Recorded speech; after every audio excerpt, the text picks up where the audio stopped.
Halo detektif-detektif sains cilik, selamat datang di penyelidikan kita hari ini. Siap-siap ya, siapkan kaca pembesar dan juga buku catatan kalian. Karena kita bakal memecahkan sebuah misteri besar, yaitu misteri biji tumbuhan. Udah siap buat petualangan seru ini?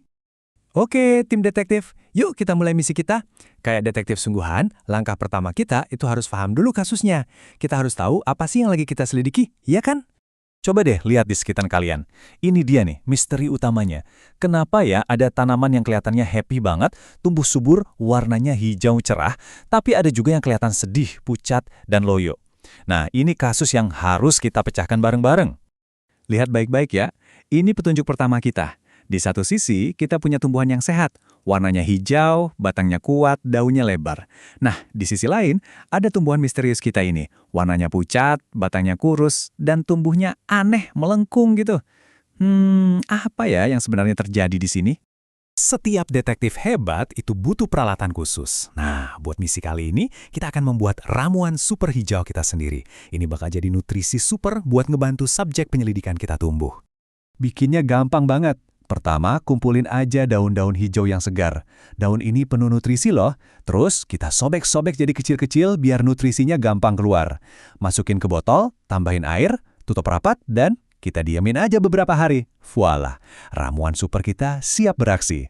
Nah, untuk memecahkan misteri ini, kita harus adil. Jadi, kita bakal bagi biji-biji kita jadi 2 tim, dan kita akan kirim mereka ke 2 jalur petualangan yang sangat-sangat berbeda. Yuk kenalan sama kedua tim kita. Di sebelah kiri ada tim cahaya. Mereka bakal kita taruh di tempat yang cerah biar bisa nikmatin sinar matahari sepuasnya. Dan di sebelah kanan, tim gelap.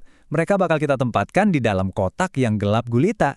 Kira-kira apa ya yang bakal terjadi? Nah, ini nih bagian yang paling penting para detektif. Biar penyelidikan kita adil, semuanya harus sama persis buat kedua tim. Bayangin aja kayak lomba lari, semua pelari harus mulai dari garis yang sama kan? Nah, gitu juga tanaman kita. Wadahnya, tanahnya, jumlah airnya, dan tentu aja ramuan super hijau kita. Semuanya harus sama. Nggak boleh ada yang curang, ini aturan utama seorang ilmuwan. Setelah beberapa hari menunggu dengan sabar, ini dia saat yang kita tunggu-tunggu. Waktunya kita kumpulin semua bukti dan lihat hasil dari petualangan kedua tim biji kita. Coba lihat perjalanan mereka. Hari pertama, semua biji ditanam dengan perlakuan yang sama. Hari keempat, tunas-tunas kecil mulai muncul di kedua tim. Semuanya kelihatan normal. Tapi, pas hari ketujuh, wow, sesuatu yang luar biasa terjadi. Perbedaannya kelihatan jelas banget. Siap, ayo kita jadi detektif sejati sekarang. Buka mata kalian lebar-lebar, coba perhatiin baik-baik kedua tim di depan kita. Apa yang kalian lihat? Petunjuk apa aja nih yang bisa kita kumpulin? Dan ini dia petunjuk pertama yang aneh banget. Ternyata tanaman dari tim gelap tumbuh 2 kali lipat lebih tinggi daripada tanaman dari tim cahaya. Hah? Tunggu. Kok bisa? Bukannya yang di tempat gelap harusnya lemah ya? Aneh. Tunggu dulu. Ini pertanyaan penting buat seorang detektif sains. Apa iya lebih tinggi itu selalu berarti lebih sehat dan lebih baik? Kayaknya ada sesuatu yang lebih dari sekedar tinggi badan deh. Yuk kita selidiki lebih dalam lagi. Oke, kita lihat laporan lengkapnya di tabel ini. Ini bukti-bukti kita yang terkumpul. Lihat deh, tim cahaya warnanya hijau segar, batangnya kokoh, daunnya lebar dan kebuka.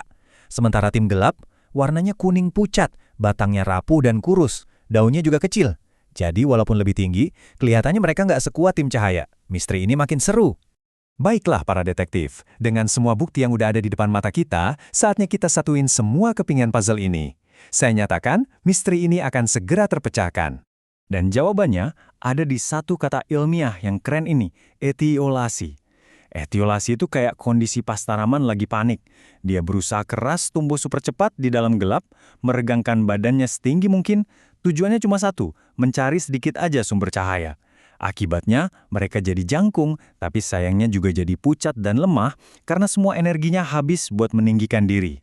Jadi, kita bisa bayangin kalau tumbuhan dari tim gelap itu sebenarnya lagi panik banget loh. Mereka manjangin batangnya secepat mungkin sambil teriak dalam bahasa tumbuhan. Tolong, di mana cahayanya? Aku butuh cahaya. Terus kenapa tim cahaya sehat banget? Karena mereka melakukan proses super keren yang disebut fotosintesis. Mereka pakai energi sinar matahari buat masak makanan mereka sendiri. Nah, proses masak inilah yang ngasih mereka energi dan bikin warna mereka jadi hijau dan kuat. Jadi, para detektif, setelah semua penyelidikan ini, kita bisa simpulkan dengan pasti, tersangka utama di balik tumbuhan yang pucat, kurus, dan lemah adalah jeng jeng jeng, ketiadaan cahaya. Kasus ditutup. Kerja bagus tim detektif. Kita berhasil mecahin kasus tumbuhan pucat. Pertanyaannya sekarang adalah, di luar sana masih banyak banget misteri sains yang seru. Kira-kira misteri apa lagi ya yang nunggu buat kita pecahkan selanjutnya? Sampai jumpa di petualangan berikutnya.